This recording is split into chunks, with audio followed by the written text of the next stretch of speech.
Hello, all. This is going to be part three, your final series in wall framing. At this point, once we finish this, you should be able to lay out a wall, install all the appropriate studs in the proper location. And at this point now, you're probably able to interpret house plans. So let's get going on our wall framing series here. So I want to reference this once again because all these components are going to come into play once again. And this is pretty much what we're going to frame up. We're going to frame up a wall with a header.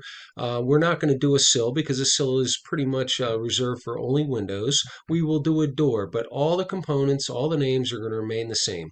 So what we need to do first is talk a little bit about the purpose for this header right here and what it actually does.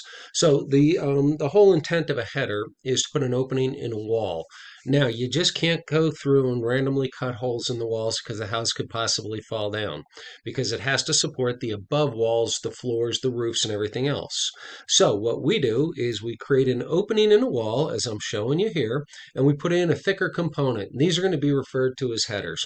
What a header does is transfer the load, the weight of the above existing structure into your trimmers and into your king studs and directly into the ground, all the way through to your foundation. So basically any opening, most any opening, especially on an exterior wall, is going to need a header to basically transfer the load around the door or the window. Without it, like I said, you have the possibility of perhaps a failure of your wall system. So it's really important we put headers in, and it's really important that we have the correct location. So how are we going to find the correct location? Reference our plans once again. Door and window openings are always going to be referenced on your floor plan. You can even pick them up on your elevation, but they'll be more appropriately sized through your floor plan.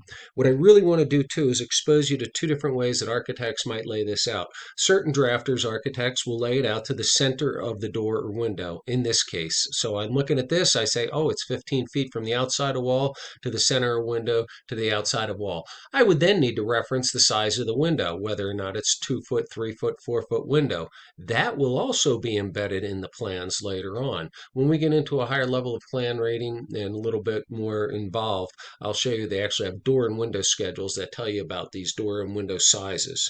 The other option is this, outside of window to the outside of window. And now I look down here and I go, oh, that's an 8 foot window. Your plans are just like this. As a matter of fact, I think these are your plans. So we know that I'm going to have a 2 foot window located starting at 4 feet from the outside wall. Here I know I'm going to have an 8 foot window starting at 3 foot from the outside wall. If I kept the whole drawing in here, you'd also see I could pull it from this direction. But again, to reduce error, I'm always going to go from the shortest side, knowing it's 3 feet from here to here. Great. Now, in the previous lessons on framing, I told you the first thing you have to do is locate doors and windows. So let's get back into that. Now, you guys, through lesson two, you all understand that you have studs that are on layout, 16 and 16 inches to center, 16, 16, 32, 48, so on and so forth. So that's going to be a little bit different now because what we're going to have to do is create an opening in those. So what we have to do is locate a window. So I went to my plans and I found out where my window was located. Now remember, there was two scenarios. This is going to be scenario one. Scenario one is going to be when I have the center line of the window. So I went to my plans, found the center line of my window. Now I mark where my center line is. I know my door, my window, and I'm using a tiny example here, is an 11-inch door. So I'd mark out 11-inch door. So I go 5.5 from this point to center line, another 5.5. That gives me 11 inches. I know that on each side of my opening, I am going to have a trimmer. How do I know it? Well, I've been studying this darn diagram, and I notice, look, here's the trimmers are on the outside or inside, if you want to look at it, of a door or window. Trimmers, remember, support the headers. Trimmers are going to be attached to a king stud, which also then goes through and actually helps you support the entire structure. So what I've done on this layout here is I located my trimmers because I know I have an 11-inch opening, and I know every trimmer, remember we just talked about this, has a common stud or a king stud associated with it. So I laid out my trimmers, and then I laid out my king studs. This now is the layout for the wall. Remember, I said the windows are the first thing. The next thing we have to do is come through and lay out all our cripples and king studs.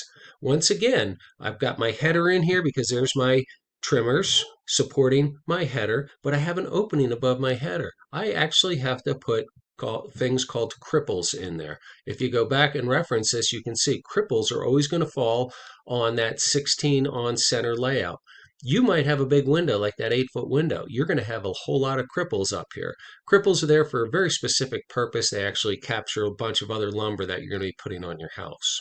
So let's move on back once again to our opening.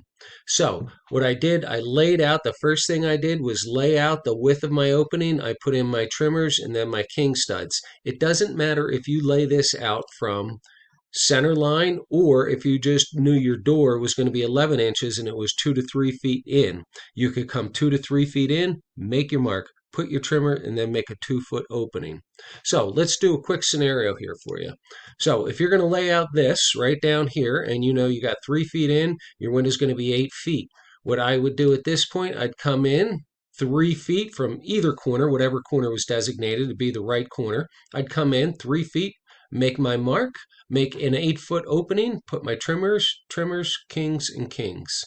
Basically, laying out a header is going to be very similar to laying out walls. All the components are going to stack. They're all going to go in a particular location. And again, I want you to come through and I want you to always reference these drawings that I've put in here for you, these pictorials that I've put in, because it goes through the exact layout of all the components that are going to go into the wall.